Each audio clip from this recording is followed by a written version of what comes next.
Love him or hate him, Donald Trump knows how to stir the pot. His unfiltered remarks and audacious style have made him a champion for some and a thorn in the side for others. But when it comes to woke culture, Trump doesn't oppose it, he simply destroys it. Number 1.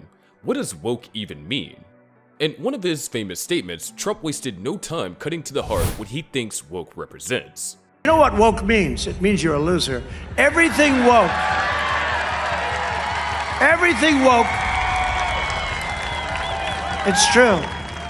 Everything woke turns to shit, okay? It's true. It's true. Look at what's happening. His unfiltered remark may have drawn applause from his supporters, but it raises a big question. Is Trump oversimplifying the issue, or is he tapping into something deeper? Number 2. Standing firm against feminist critics.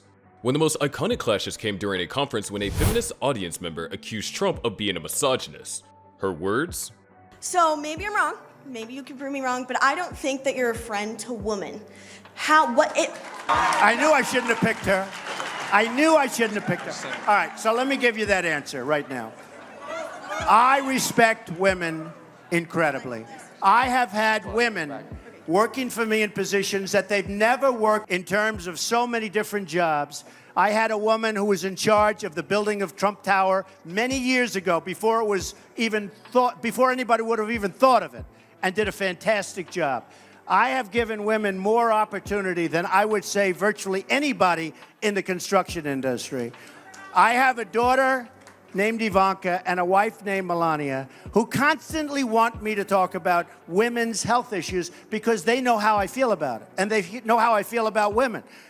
I respect women, I love women, I cherish women. Trump's response was very mature and clear. He went on to list specific examples of women he empowered, including one who oversaw the construction of Trump Tower. But the criticism wasn't done. She pivoted to another hot-button topic, the wage gap. I want to get paid the same as a man, and I think you understand that. So if you become president, will a woman make the same as a man, and do I get to choose what I do with my body?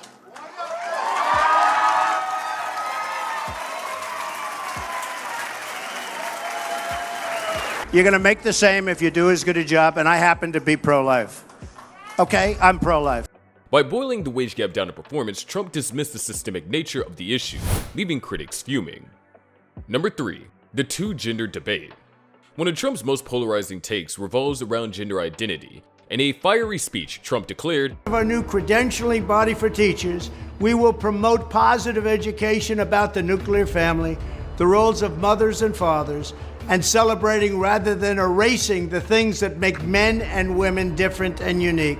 I will ask Congress to pass a bill establishing that the only genders recognized by the United States government are male and female, and they are assigned at birth.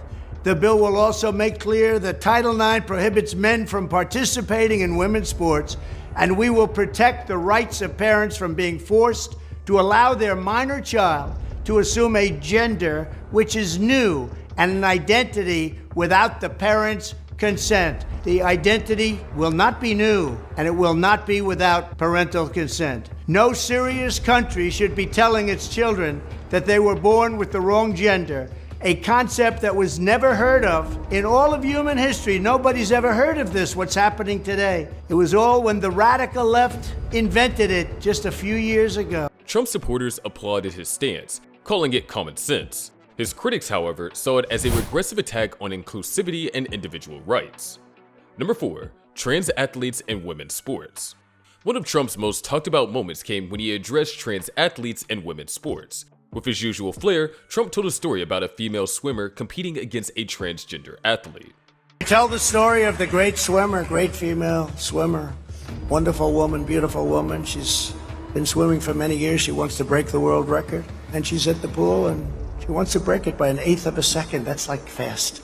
And she's going to do it. She's getting ready. And she looks down. She sees all people she's been competing with for years because they rise to the top. And she looks over here and she sees people. But then she looks and and they call this. They say this. She sees somebody with a man's body. That's what they do. They call it. I said, you think it's okay to say that? That's actually the expression they're using. They'll change that soon. So I have to do it quickly. I have to say it because they're going to change it. And You know the guy. He was named Female Athlete of the Year. Did you know that? It's true. He was just named female. We're not dealing with things that are so easy here, Newt. This is a difficult, crazy world. You'd almost say, is the world going crazy? Because 99% of the things I'm saying are common sense. But she looks over and sees her friends down there, and then she looks, and this guy is massive. He's got a wingspan. He's got arms that are 30 feet long. And I always say, and she was seriously injured during the meet because he swam so fast that he gave her major wind burn as he went by her. And she didn't break the record, but he broke the record that day. You know what the number was? 38 seconds. So she wanted to break it by 1/8 of a second, and he broke it by 38 seconds. Should trans athletes compete in categories aligning with their gender identity, or does that create an uneven playing field? So, what's your take? Is Trump a champion of common sense, or is he fueling division in an already polarized world? Drop down your thoughts in the comments. If you enjoyed this deep dive into Trump's most controversial moments, hit that like button and subscribe and turn on notifications.